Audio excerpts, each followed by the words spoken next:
Hello बच्चों, let's read the question and the question says that during decomposition of an activated complex, which of the following options are correct? तो हम लोगों को बोल रहा है कि जब डिकम्पोजिशन होता है एक्टिवेटेड कॉम्प्लेक्स का तो इनमें से कौन सा ऑप्शन जो है वो करेक्ट होगा।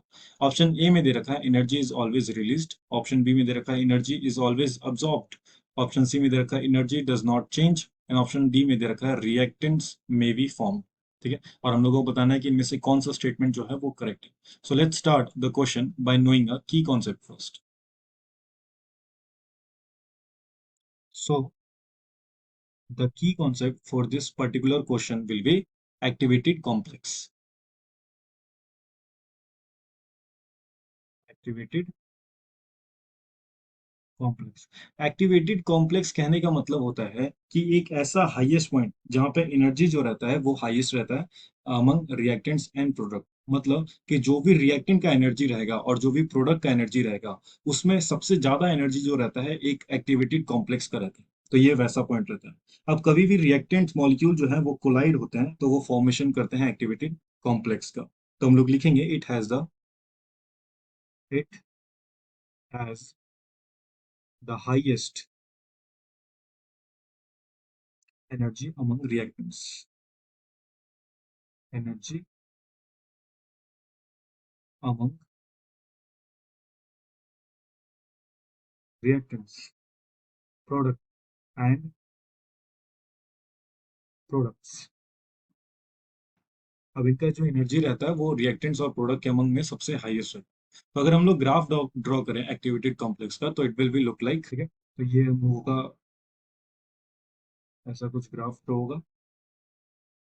ठीक है, तो यहाँ पे जो एनर्जी रहेगा ये वाला, इसको मान लेते हैं हम लोग रिएक्टेंट का, ये वाला एनर्जी हम लोग मान लेते हैं प्रोडक्ट का। तो ये जो हाईएस्ट पॉइंट है यही हम लोगों का क्या है, यही हम लोगों का एक्टिवेटेड कॉम्प्लेक्स है। अब जैसे एक्टिवेटेड कॉम्प्लेक्स जो रहता है वो आगे बढ़ता है, मतलब डिकम्पोजिशन हो रहा है, तो ये क्या हो रहा है, ये एनर्जी हमेशा जो है वो डिक्रीज हो रहा है। एनर्जी हमेशा क्या हो रहा है, रिलीज हो रहा है। अब एनर्जी जब जैसे ही रिलीज होता है तो प्रोडक्ट का जो स्टेबिलिटी होता है वो हम लोग का बढ़ जाता है।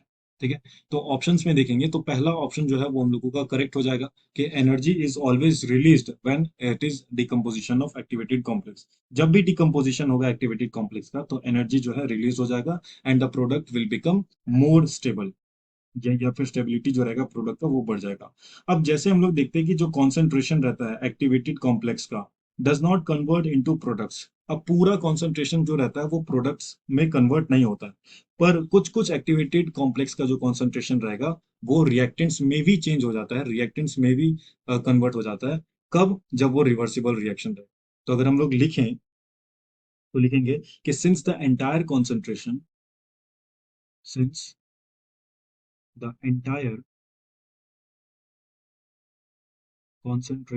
of activated complex activated complex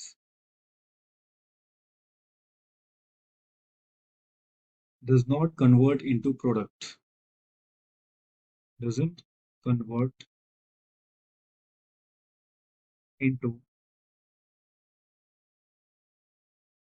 products, while some activated activated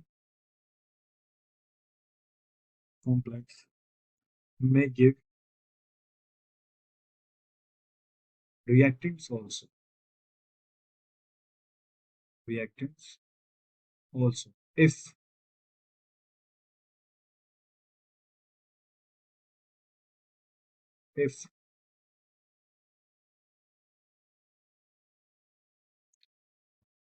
the reaction is reversible, if the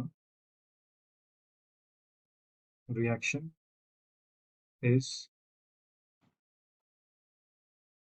reversible. तो अगर रिएक्शन रिवर्सिबल है तो वहां पे सारे जो कॉन्सेंट्रेशन है, सारा कॉन्सेंट्रेशन जो है एक्टिवेटेड कॉम्प्लेक्स का वो कन्वर्ट नहीं होगा प्रोडक्ट में। कुछ एक्टिवेटेड कॉम्प्लेक्स जो है वो रिएक्टेंट्स भी दे सकते हैं।